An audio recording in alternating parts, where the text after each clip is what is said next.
It makes me sick to my stomach when agents get giddy about having an agent-to-agent referral.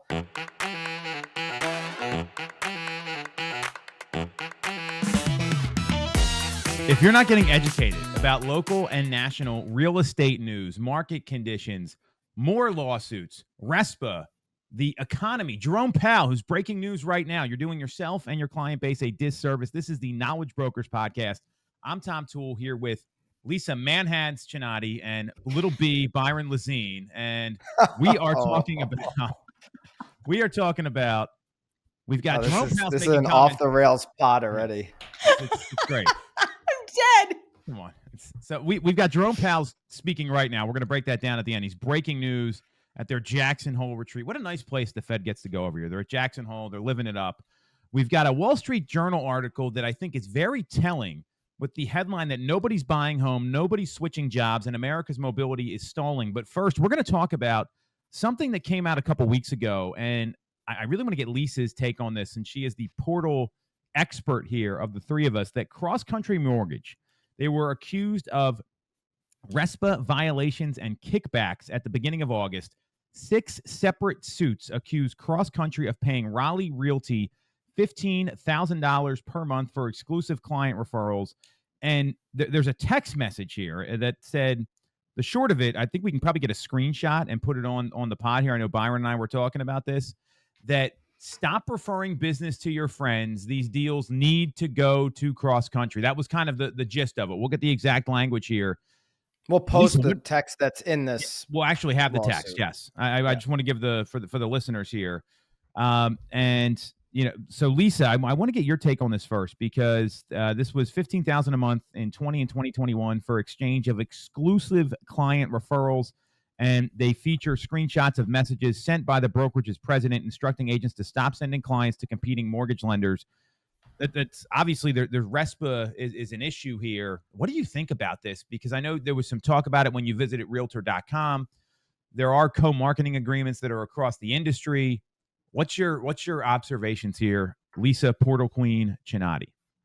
So I'm super stoked that we're getting back to this, because it was news a couple of weeks ago, but I think that this is something that everybody needs to be keeping an eye on. So this isn't a traditional RESPA violation in what we've seen historically. And there could be some really big implications for any agent, team, or brokerage in the industry who is sharing co-marketing with a lender. Now, what's shaking out here, here's the super important stuff.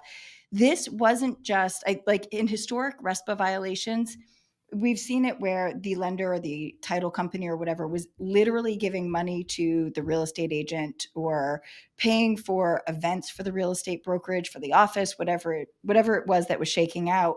What's so unique about this one, I don't know if you guys picked up on the subtlety to what's shaking out in this lawsuit, is that CrossCountry and Raleigh Realty, they had a co-marketing agreement with a third party who was generating online leads for the real estate agents. Mm-hmm. So this is like crossing the line from the legal perspective, where it wasn't that the brokerage was directly receiving the benefit of that $15,000 a month. Now, the thing that everybody needs to keep an eye on is you guys do it. Everybody that I know does it. If you're buying Realtor.com, or you do it too. What do you mean, you guys? Yeah. I said I do it too. You said you guys, everybody I know, and then you put yourself over here as some little angel or something. That's the second face, Byron. That's what happens here. It's exactly like, you guys do this, but oh my God, this is hard. You guys do it. Everybody I know does it. Then she went on to say what we're doing, which it's unintentional. According to me, what I'm doing is completely compliant. But go ahead. Yes, agreed. Yeah, I don't think we're all doing anything wrong. That's my point, though, right? Like, if you remember back, so I know the three of us are flex. And so, but remember back in the day when we were on Zillow, and what we do right now with Realtor.com, which is there's a co-marketing agreement where each of us sign a contract with Realtor.com or with Zillow, and then our lender signs a contract with Realtor.com. Or if you're in the market-based pricing program, the realtor and the lender sign a contract with Zillow. Each of us the real estate company and the lender put up a credit card, and payment never passes from the lender to the real estate agent Never. to the vendor. It's going direct to the real estate lead vendor. That's what happened in this lawsuit. Now, it wasn't one of the big ones, which is maybe where some of the subtlety will shake out, where it's a company I've never heard of. So I can't, tell you that it was realtor.com or Zillow, homes.com or anything like that. It was an unknown company to me. But super fascinating, because in that, what they typically do is say, well, the lender gets access to the leads, because if the lender's putting up a credit card, they have in theory bought the lead, right? The real estate agent is putting up a credit card. They have in theory bought the lead. That's kind of what was shaking out in this case. But so what the plaintiffs are alleging, the plaintiffs are the home buyers, and the home buyers are saying, we trusted our real estate agent. We asked them for a referral to a lender, and they referred us to this cross-country lender, but they didn't have the best rates. And because we didn't end up shopping the rates, which is interesting because you would think that most consumers would know they should shop the rates. But because we didn't shop the rates, we ended up paying more than what we could have paid if we had shopped the rates and went with a different lender. I think what's super fascinating to kind of think about here is, how many times does a consumer trust an entity and not end up shopping rates, be it a mortgage? Think about even the portals themselves. How many times does a consumer, what's the stat? You guys probably remembered off the top of your head. It's over right? 70% of agents are consumers. They hire the first agent that they meet with. Right. And what we've seen, one of the topics that we don't have queued up for the show today, is what's happened with real estate buyer agency commissions since August 17th last year. And that data actually shows that they've rebounded and gone back up.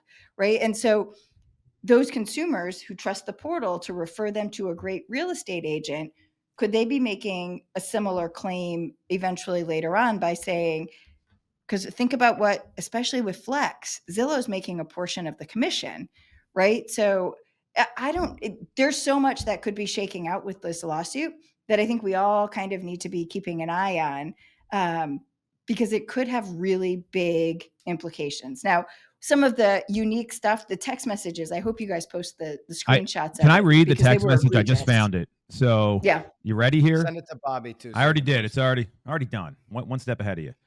From Ryan Fitzgerald. This was on Inman News. This is not something we're breaking.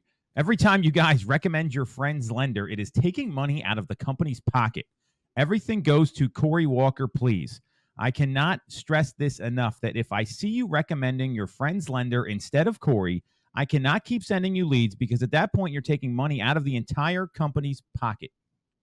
It's an absolutely insane text message. Yes. And but okay. So now I'm going to challenge you guys to, how does this play in with ZHL and enhanced markets? Well, but so I've got the most experience here. Byron, go ahead. I'll tell you what we're going through right now after Byron. I mean, unless Zillow knows something that we don't, like RESPA is going to get broken up and they're playing a strategic game. You've got that moron dancing around the internet, the hedge fund guy who's pumping Open Door before he does the big old dumperoo and leaves everybody holding the bag. And he's, what's his name? Eric Jackson on X. The guy, actually, I sent you guys that tweet that he put out there. And Eric Jackson, who's the Carvana hedge fund guy, who's now behind the big pump and dump on Open Door, rallying up all the basement dwellers. He said and he tagged at Real Donald Trump and Bill Pulte, who's the obviously federal housing director, want to dramatically cut the cost of home ownership in America. Here's a key move, which would also help Open.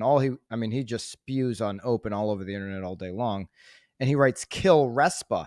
And, 99% of this guy's tweets are just pouring over Open, and they're so disturbing that you just scroll past them. But this one stopped me, and I was like, kill RESPA. I mean, what is this government all about? Deregulation. It's interesting to think, how many steps ahead is a Zillow or is a Rocket where they're like, hey, maybe RESPA is going to go away and we could kind of push this thing to the fringes a little bit right now. Or do they think they're just too big to, because think about the volume, Rocket with what they're doing, Zillow with what, do they just think that they're too big and that they have protection because of size? What they're both saying is we know due to our data that consumers want all-in-one experience. And I don't doubt that a lot of their customers and a lot of consumers and a portion of customers do want all-in-one experience. But RESPA does exist. And right now you do have to follow RESPA. And I take it very seriously. So I do have lender partnerships on realtor.com, MVP. Their credit card goes to realtor.com. My card goes to realtor.com. And, so I've had lender partners that are like, hey man, you guys send out 3 names to customers, but I'm partnered with you on that zone. I'm like, yeah, dude, you're getting access to you're getting the same benefits from realtor.com that I am. You're able to work. I'm able to work the lead. Like we're both working the lead. And yeah, by the way, when a customer asks us for a recommendation, we're going to give, it doesn't have to be 3, 2 or 3 names, whatever works for you, as a recommendation of local reputable lenders that we work with, that we know are accountable, that are trustworthy, that get the job done. And we're going to provide a couple of options. We provide 3. Why do we do that? I don't want any buyer coming back to me on me saying, hey, they told me 1. And the one thing I do say to my agents, nothing ever like this. I say, guys, if you keep just picking your favorite of the 3, and like, you got to give options. Who doesn't want to have a competitive environment on the rate? I like having 3 lender partners that I'm suggesting where they've got to compete against each other, sharpen the pencil, provide a great rate, provide great service. Competition enables you to do that. And so I think the agents, even the single agent, a lot of single agents, they're in love with their one lender, and that's the only person they recommend. And, you might get some buyers like these plaintiffs who are saying, hey, I felt like I wasn't provided all the options. I get what you're saying, Lisa, where it's like, shouldn't they go and kind of source somebody else? But you're the expert. You're being asked to provide names, provide multiple names. Well, yeah, no, well, sorry. I just will say, I agree with that. I just disagree with the premise of, I think there's too much litigation going on. So I'll say that very publicly. I think it's time that that our judicial system put some checks and balances in place, or think about charging plaintiffs who bring frivolous lawsuits for the legal fees incurred, both for the defending party, but also for wasting the court's time. That's just a problem with all these attorneys. They went to school for 8 years because they're smarter than us, and they've got a system that's not rigged. I mean, that's unreal. So. That's a great point, Lisa. And Byron, what you said, I think, is even more important, where the language around referring these options out. And we practice this. We actually role play this with our team. It's because you can't feel like you're boxing somebody in. It's, hey, has anyone taken the time to discuss the financing process with you? And that should come after the question, are you paying cash or financing? Because you don't want to assume financing on a cash buyer. That's a bad move for real estate agents. The worst question is, are you pre-approved? Which a lot of people like to ask. Don't just stop doing that. And hey, I don't know if this would be for you, but we've got a couple folks that have helped our clients in the past that have gotten great reviews. I don't really care who you use, as long as you get the best financing package and the best rate. These are a couple recommendations. Are you okay with us sending them over to you? Because we've had some success in the past. It's your call. Like, that's the language you've got to use here. And it's so different than when you refer out an HVAC contractor, a plumber, or anything like that. You've got to be careful what you say. And Byron, you're so right. Some of these people, they pick one and they just streamline everything. I mean, that's probably more of an issue than anything else. Now, with ZHL, you guys asked about this. So I've been with ZHL the longest out of the 3 of us here. For those that don't know, ZHL, Zillow Home Loans. So we're an enhanced market in Philadelphia. And at first, the internal measurement for Zillow Home Loans was a 90-second conversation with a consumer. That's what they were measuring on. It was called an engaged transfer rate. And our approach, and we've said this to our people at Zillow, so this is not anything that's like hasn't been said. Hey, it's up to you guys to close these. All we can do is give you access and connect these folks, and that's all we can do. And it's no different than when Byron refers somebody to an out-of-state agent. It's up to the agent to win the client's business, right? I think that's really important to understand. So that was their metric for a while. Now they've moved to a metric of percentage of pre-approvals based on people that you've met with. And I think that actually makes a little more sense than a 90-second conversation. That's actually like a tangible, if they're going to measure people. And the system now is they rate agents based on actual sales conversion and Zillow Home Loan pre-approval conversion. They're two metrics. And the people that rank high in both, it's a blended measurement. What they'll do is they are going to get access to better leads from Zillow. And the people that are not, they're every month, and you guys know this from being on Flex, they give you an allocation. Your agents text in how many leads they want. It gets set up. There's a target. Some people want 4, some people want 10, whatever. So that number, those people that are low ranking on the Zillow Home Loans pre-approval metric and the general conversion, which is what we're in the business of doing, is selling houses, number one. I would never lose a sale over a lender recommendation, to be very clear. I tell people that all the time.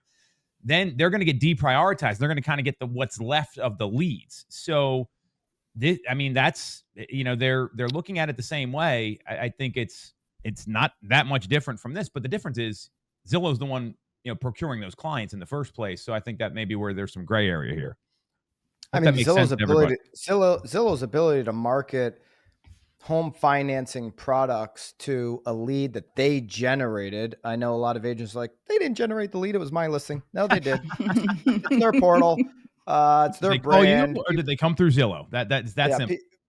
People are going to Zillow.com to get information. So they generated that lead, and they have the ability, just based on that, to market any number of products to that lead if that lead has given explicit permission, which they have in the terms and conditions when they sign on to the site. So they're going to be marketed that product. Obviously, what ZHL is looking for is a little bit more of a warmer handoff, and where agents are going to have to be careful in that environment. And certainly Zillow, if they, are,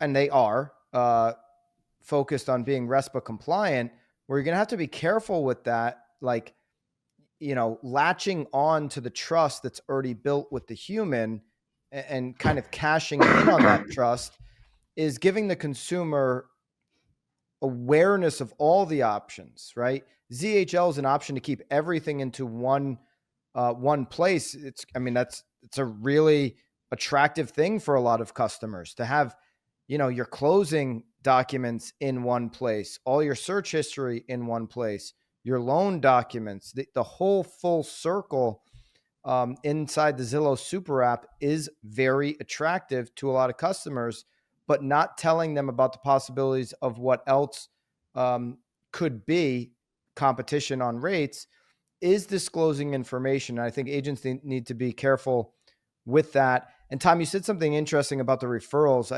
Agents get so giddy.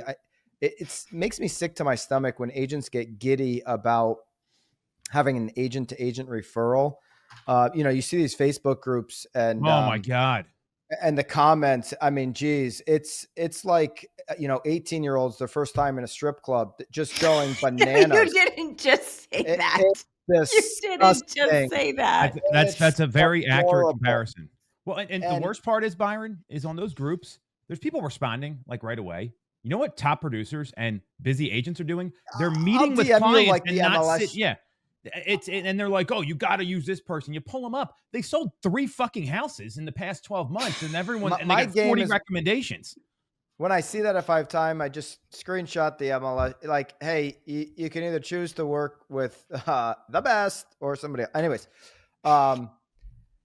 so you said something about the referral to the agent referral to referral. A lot of agents, when they get the opportunity to hand off a referral, or they feel like they're going to be able to hand off a referral. Oh, they're moving out of state. Like, oh my God, you have to use this person. They're the best. They're so good. You got to use this person. They hyperventilate to the client, as opposed to doing something like what you said, Tom, when you're talking about the mortgage lender recommendations, 2 or 3. It's like, hey, I do know an agent over in that market.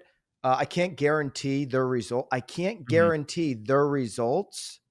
What I can tell you is if I was buying, selling, or investing in that market, this would be my first call. So it's probably a call that, would be worth your time to go and just, see what they can offer, right? I can't guarantee the results. Saves you a lot of frustration on the other end if that deal blows up, because you can't tell me 150 referral partners exactly how they work, exactly how their operations are running, and if the customer is going to have a great experience. Hey, I can't guarantee their results, but this would be the first call that I would make if I was buying, selling, or investing in that market. I like that script, Byron.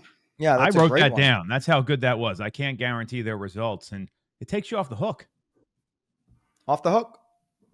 And if it works out and they win the business, I like a competitive landscape, meritocracy. Everybody should be treated fairly, but not equally. Welcome to America, baby. Yeah. Well, if you think like a referral, though, whether it's a lender referral or an out of state referral, if you think they're not talking to other people, like you're already lost. Like, you got to assume everybody's interviewing another agent. We've got a BAM camp coming up in Arizona. You know what I'm talking about, Byron? Every day's an interview, because you got to show up and be interview ready. I think that's a bad mindset for a lot of agents. Yeah, don't say BAM Camp too loudly. I think there's like literally 4 tickets left. Well, BAMcamp.live. If there's any tickets left, go get one of those. All right, let's talk about this Wall Street Journal article. And Lisa brought this to our attention. I actually got sent this to from my mentor as well down here when I was a 22-year-old moron, my first year in the business. The headline is "Nobody's buying homes, nobody's switching jobs, and America's mobility is stalling." The article goes on to say the paralysis has left many people in houses that are too small, in jobs they don't love, or shackled with golden handcuffs. And they talked about the golden handcuffs in 2 different ways. I never really thought about it this way before. One is obviously a low rate on their current home. The other is a great job where they don't feel comfortable relocating, and they're worried about that. And Good job. A job that works for them. Yes, you're right. I shouldn't say great job, but because the point is that they're missing out on the great job because of they're afraid to move. So much to it. Yeah, it's very fascinating. And if you look at what's going on with transactions, we're trending to be less than last year in 2025, the lowest level in 2024 since 1995. So there's some validity to this. In 2019, the year before the COVID pandemic, 9.8% of Americans moved. Obviously, there was an increase during COVID. And then in 2023, only 7.8% of Americans moved, the lowest rate logged since the U.S. Census records began in 1948. And that held steady in 2024 with the most recent data. Lisa, you obviously are passionate about this. I don't think it's something we're talking about enough. So unpack this here. What's your takeaways? What should agents be thinking about? Well, so I put this on my social media earlier in the week, and it's so fascinating. So as a parent, and I think that this is something that we all need to be, I know you two are parents. My kids are older than both of yours, so it might be a little bit more relevant just given where my kids are in their life journey. But there's so much to think about with what is shaking out because of these rates that people got stuck into. So you're right. Part of it is that people are handcuffed by this low rate and not being able to afford to move up. Part of it is like, so we think about it from that perspective, and that it's driving up housing prices and causing our younger generations to potentially not be able to afford to buy a home. One of the things that this article really kind of challenged me to think about is, so what you said, people are in good jobs, right? And because they can't, their ability to move because of this rate is locking them in place. There's 2 things shaking out that we all need to really be keeping an eye on. So one is that people aren't making upward mobility in their own jobs, right? They're not taking the promotion that would require a relocation for 2 reasons. One, they can't afford to move because of the low rate, or 2, they're a dual income family and they can't have both partners not be having a job in the new market. But because people are staying in these jobs longer than they have historically, there's not as many openings at the lower levels because people aren't making that migration up and around and having that movement. Then the next level to it is that, again, because housing is so tough to afford, think about it. Like, my oldest is getting ready to go to grad school, and she said to us, "Hey, can I live at home?" And my answer was, "Nope, but I'll help you buy a place. You're not living with me, but I'll help you buy a place." But we're in a little bit of a different financial situation to be able to make that a reality. But for families that aren't, and there was a really great example in this article. A young man graduated from college, I believe it was Texas, and he got a job offer in Massachusetts, but the company isn't offering relocation benefits. So he can't afford to move. He can't afford the housing to be able to live here to take the job, which is keeping him stuck living at home and unemployed longer than it historically would have. And it's just so crazy to, like, there's a bigger problem than just housing affordability that we're not talking about. And that's where my passion is coming, especially like your kids are young enough where what can society do to start to put your kids into a better position than my kids are going to be in? The Wall Street Journal addressed the elephant in the room with this Texas young buck wanting to move to Mass. Did they address if this person had college debt? Oh, I believe he did have college debt. Yeah. And so, there's two things. One, college debt has gotten so out of control. Mm-hmm. And why has college debt gotten so out of control? Because the government is backing these loans and feeding it to kids as if it's something that they have to do to be successful. So kids without a frontal lobe even fully developed are taking on debt that they can't even conceive. Yep. That's delivering them no value 4 years later. It's outdated. It's a piece of paper. It doesn't guarantee success, nor does it guarantee the job that is required to pay off this debt. And so why has college gotten so expensive over time? Well, it's because the government backed all this debt. So the prices could go through the roof. Why is housing so expensive? Well, we printed 80% of the US dollar over the last 4 years. If you have a $5 bill in your pocket, 4 of those dollars are brand new in the last 4 or 5 years.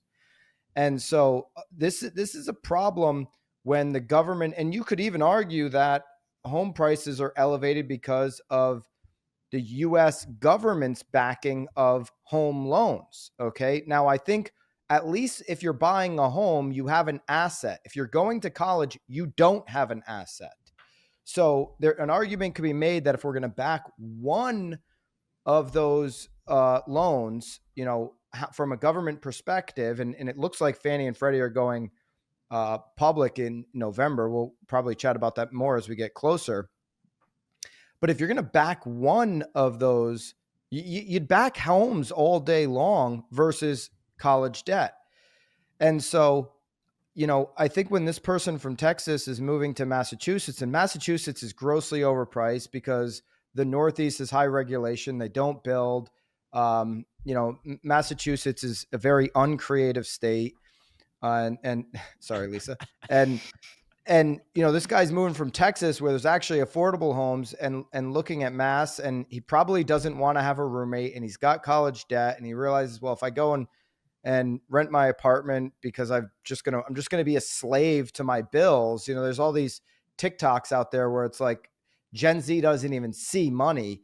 They work, the money comes, they never see money. The money just comes out of their account, rent, Netflix, Starbucks card, whatever it is. And it just comes in and goes out to whatever those automated monthly payments are. And this guy's probably like, I'll just live at home in Texas, then move to cold and uncreative Massachusetts. Lisa, you asked a question that I think a lot of folks don't think about is how you can prepare your kids, right? And this is something that weighs heavily on me. I've got my son's turning 13 this year, so which is insane to me on many levels. And now I met with my financial advisor and I said, look, I got to pay for college for these kids for the exact reason Byron's talking You, about. And if he wants to go, and I think there's no, obviously, you have to pay for college if you're comfortable with writing off that amount of money from your personal bank account. thank you for qualifying where I was going with this. I really appreciate it. But I want to give him the option as a parent. This is a choice that I'm making. You guys have met Leo. He's a smart kid. You know, he's actually coming to BAM camp because he's interested in marketing. I give him credit there. He's taking initiative. And it's, hey, if I want to give my kid this option, what can I do to position them best? And I think that's probably what Lisa's talking about. A couple years ago, you guys were at my house. We were doing an event down here, and you were writing a check for Tufts. And I remember I vomited in my mouth, Lisa, when you told me how much it was. So that's a private school, and well, fine, whatever. I'm just these are the realities you deal with as a parent, whether you like it or not. So what can I do? And I asked my financial advisor specifically, like, how much do I need to save every single year to put in a college savings account for them? And there's a small tax benefit in Pennsylvania, not a huge one. And what do I need to do? And that's the approach we're taking. Now, not everyone's in a position to do that. That's the reality. And it's that people feel forced to go to college. I was selling houses when I was in college. I didn't need to go to college to do this. And Yep. I probably got some good business experience. I think it did help me long term looking back on it 20 some years ago when I graduated, 21 years ago. But that's not everybody. I mean, I can list off the top of my head people that majored in like history, right? Then they had to go back to school to become occupational therapists, and they wasted all the money. And it's like, what do you, I mean, you know, you can go read about Christopher Columbus at the library. You don't need to spend 4 years at a university to do that. So that's where, and what we've told our kids is, hey, if you have some bullshit major, we're not paying. And like, I don't need to hear like something like art or something like that. Like, or like, you know, I mean, if you're going to be an artist, go to Nashville or something. I don't know.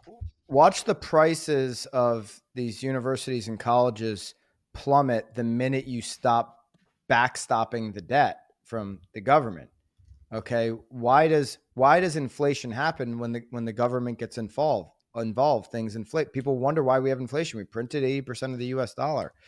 Things inflate when the government comes in here and backstops it. So I don't think the government should have a hand in backstopping college loans, because college isn't for everybody. Forcing people into believing that college is the answer is setting them up for this like 10-year period of in their 20s when they're supposed to be kind of exploring and testing, taking risks, taking chance. It's setting kids up in their 20s into their early 30s of a decade of depression and feeling stuck and feeling like they're never going to get there.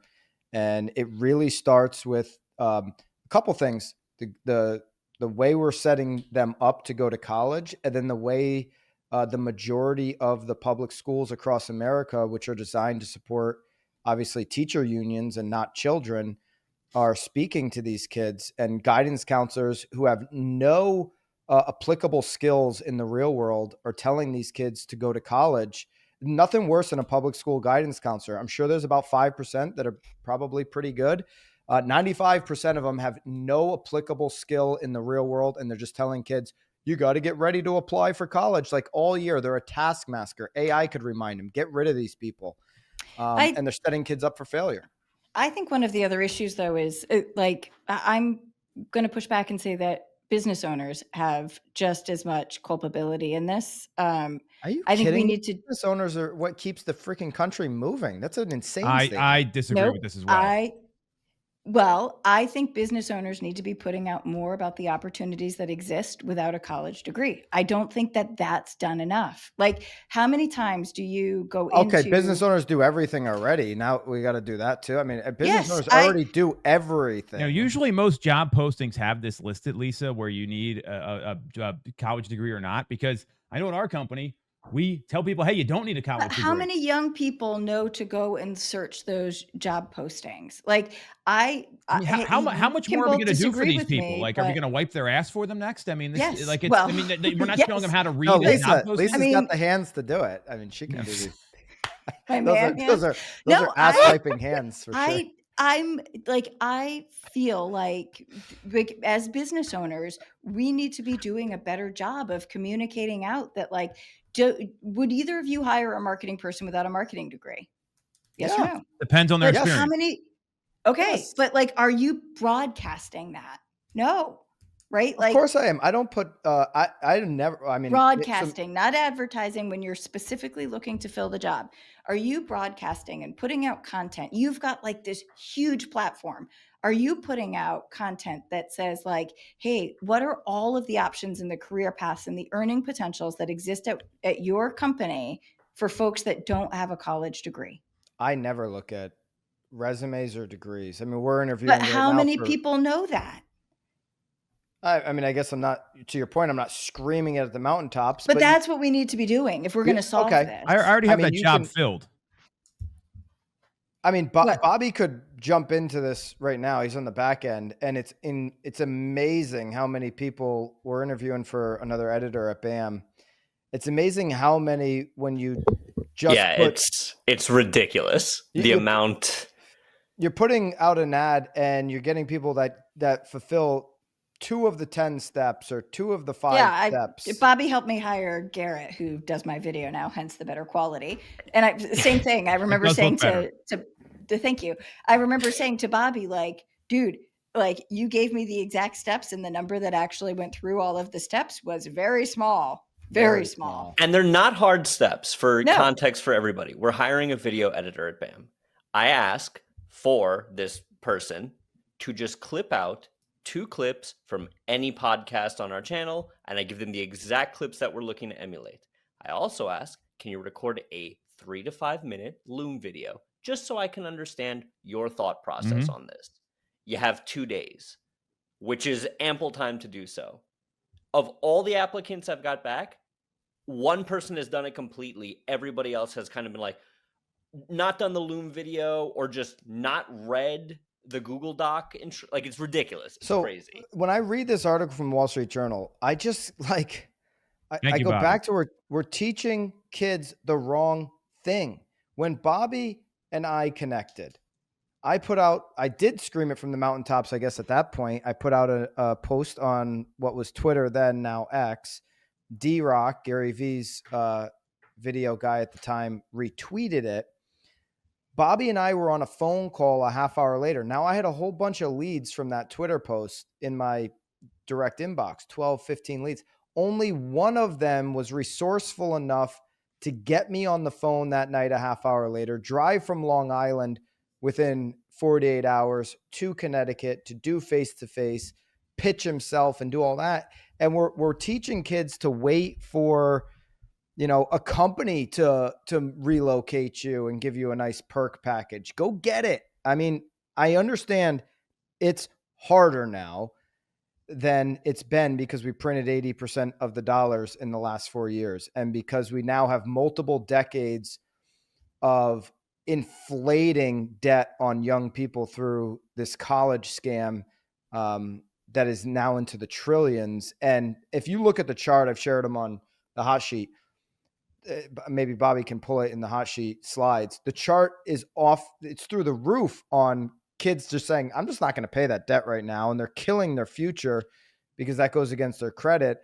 So you have to go back. This is decades now of the public school system setting kids up to completely fail a lot of this, which is why we're in this situation. As for housing, I get into the debate on X all the time. Why does everybody, you can put Amy Nixon,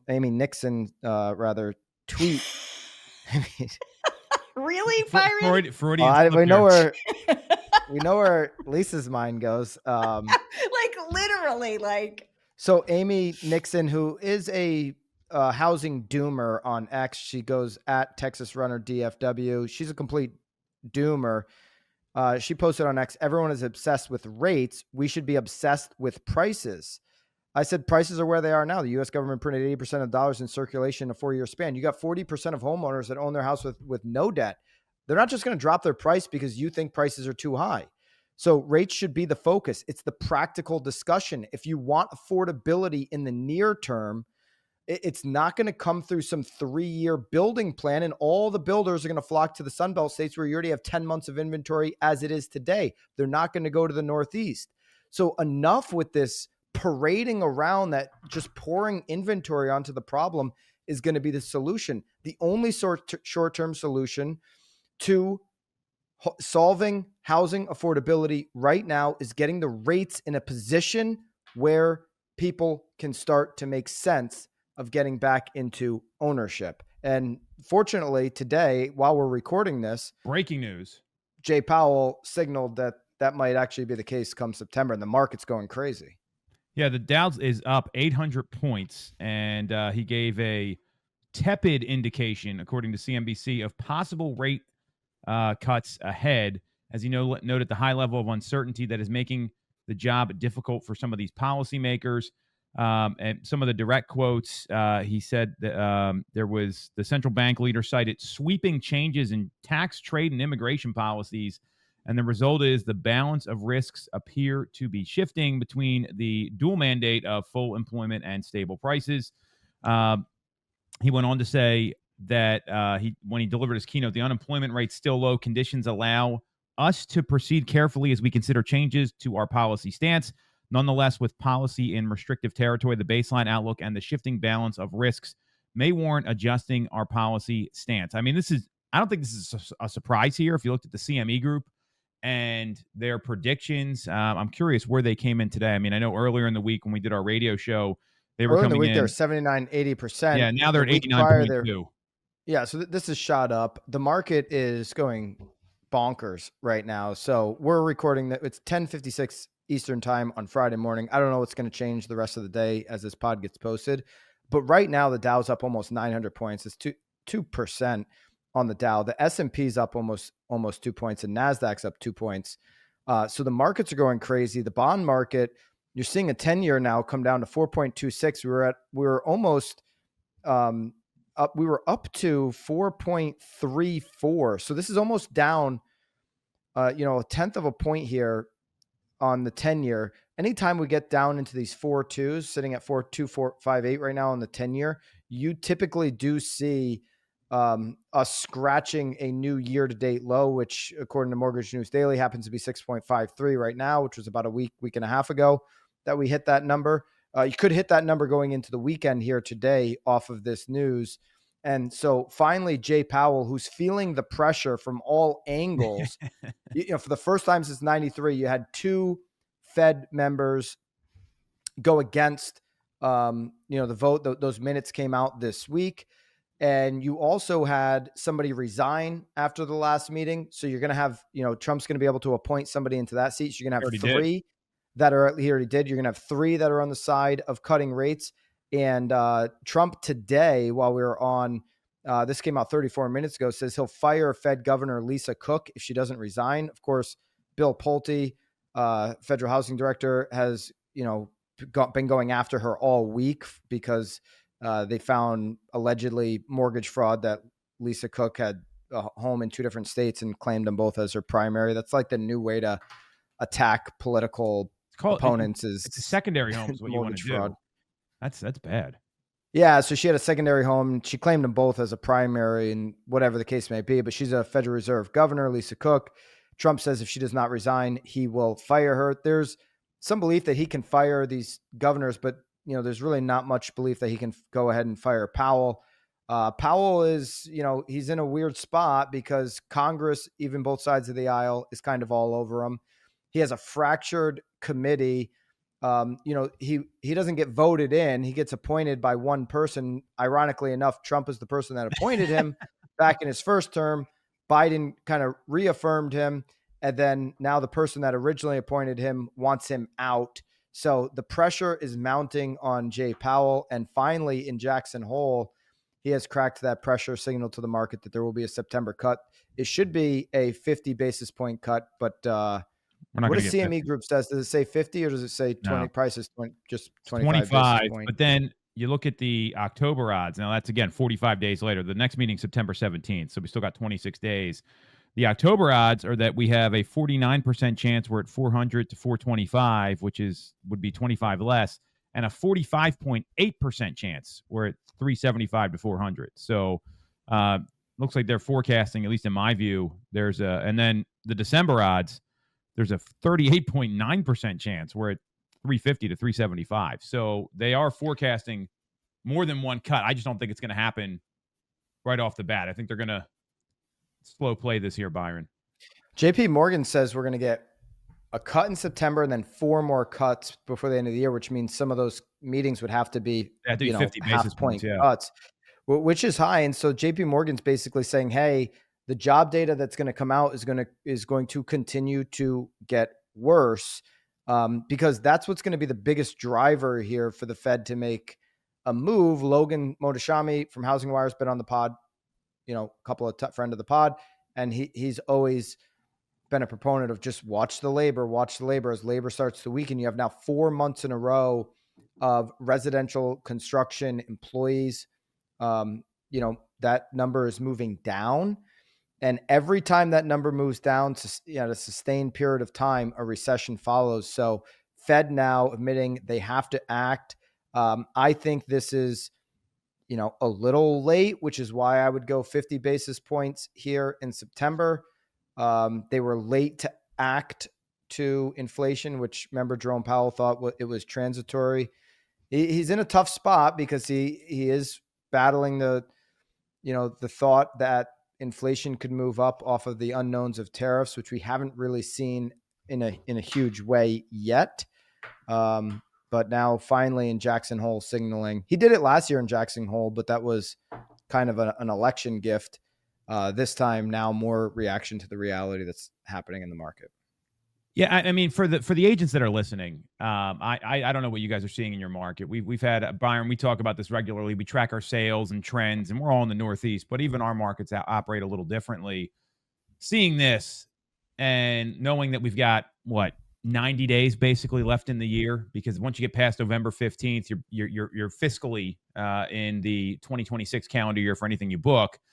This is winning time, baby. This is the fourth quarter. And I would be over-indexing on this outreach because rates are going to probably come down again a little bit, not much. Talking to people, finding out who's been on the fence, finding these people that maybe feel a little stuck and look for that opportunity in the market. And this is where you win. It's not just even if someone says I'm waiting until next year right now, great. When would be a good time to get together for you so we can be ready after the first of the year and beat the rest of the competition? Because this is going to put some life into the market here. And I am clear that 2026 is going to be a better year than what we've seen in 2025, although Gary Keller disagrees. It's hard not to happen. Well, okay. And we said that this year, and it didn't happen, Lisa, so we were wrong there. And I am so clear that you can despite everything going on, how the Wall Street Journal has this article, we've got all this RESPA stuff, you can still go out and win big time in these next 90 days if you put your head down, put the work in, make the calls, put the outreach out, and find the people that actually need to move, because they're motivated, not because they're trying to time the market or the economic conditions are ripe for them.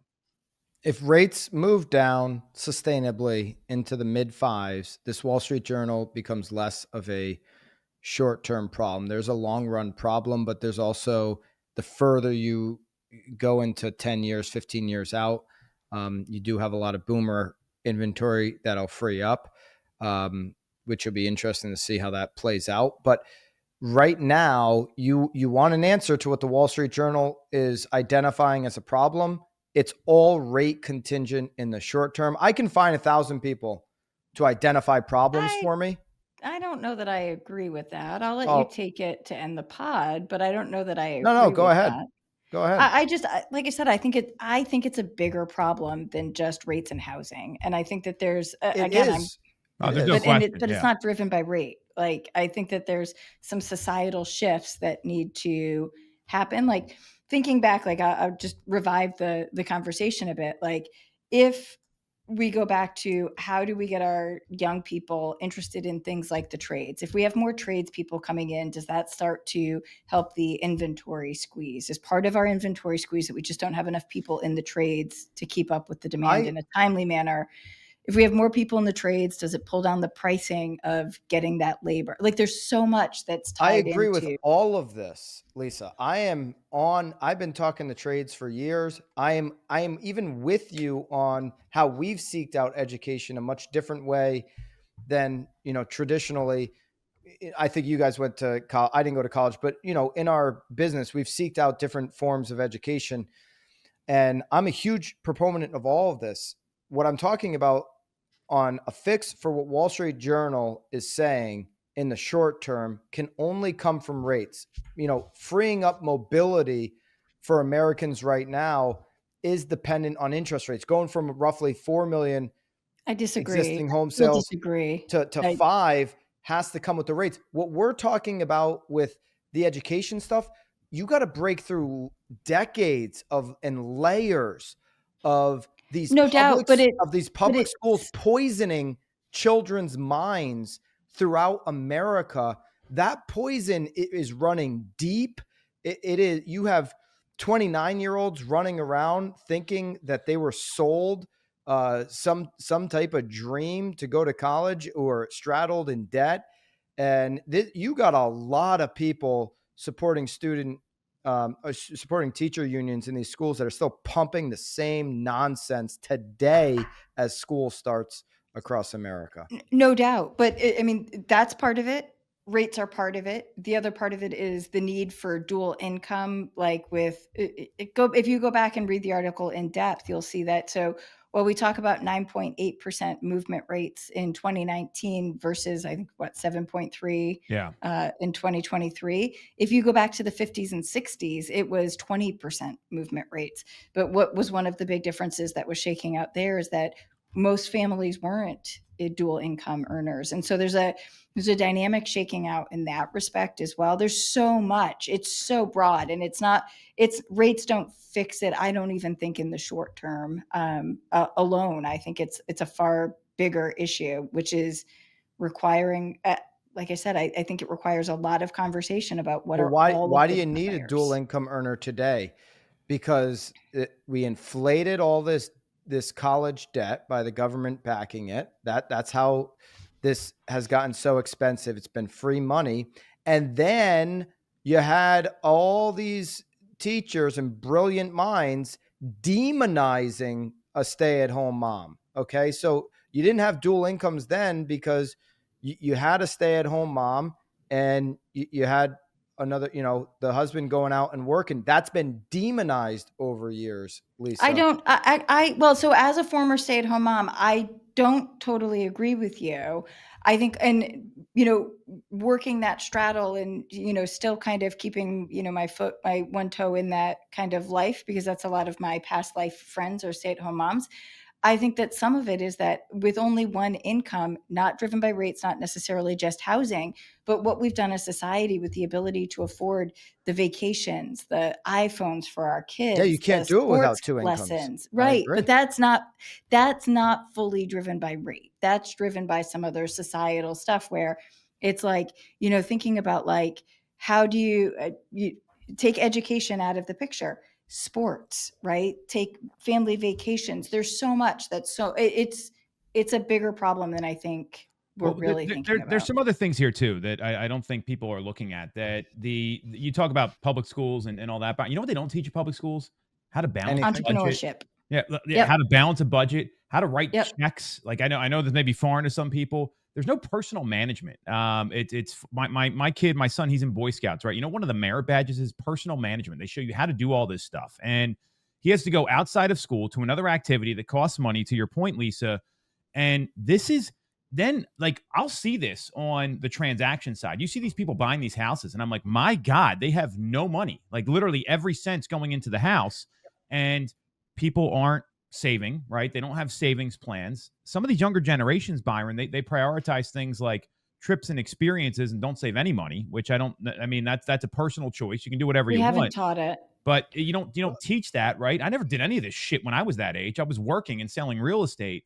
So I think there's also you can't have it all, right? You have to, if you want to buy a house and invest in yourself and build wealth, you may not be able to go away every single weekend and fly all over the place and spend your money.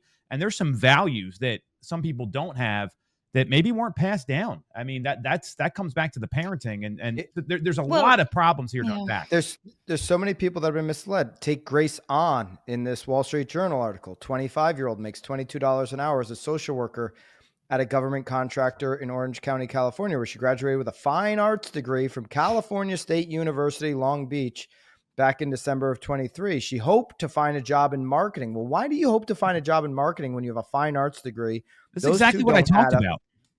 Those two don't add up. And she applied for about 20 jobs a day. By the way, you're now stained. Don't even put the social worker for the government contractor on your resume, because you're stained as somebody who doesn't get it. Because to me, you're a government you're not really qualified for anything in marketing.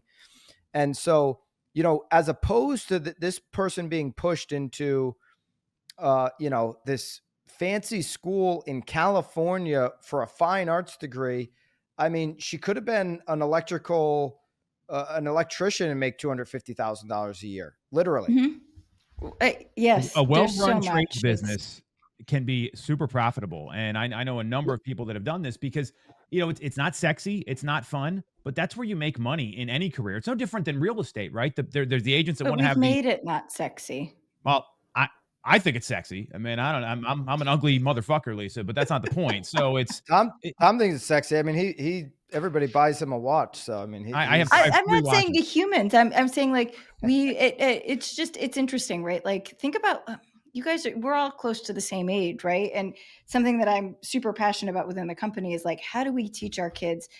The three of us had a different exposure to entrepreneurship at a very early age than our own children do now, right? Like lemonade stands, delivering newspapers. I disagree with that. All of those. Oh, okay. At least my kids. Selling weed. I had a job at 14 years old, Lisa. I mean, my parents went out. I know, that's my point. Well, guess what? That's my point. That too, but not everyone passes that on. You're right. Not everybody. My values are different. But across, like, if you think back, like when you were 10 years old, how many of you and your friends were running lemonade stands on a weekend or delivering newspapers? Shoveling driveways. Yeah. How many do that now? They don't, because like I babysat like nobody's business, right? But kids don't do that anymore because they're too tied up in the sports. They're too tied up in social media and all of the stuff. We've done it. I did newspapers, Lisa. Guess why I didn't like newspapers? You got your hands dirty? Tell me why. Everybody barking. Because they have dogs that chase you? Barking dogs.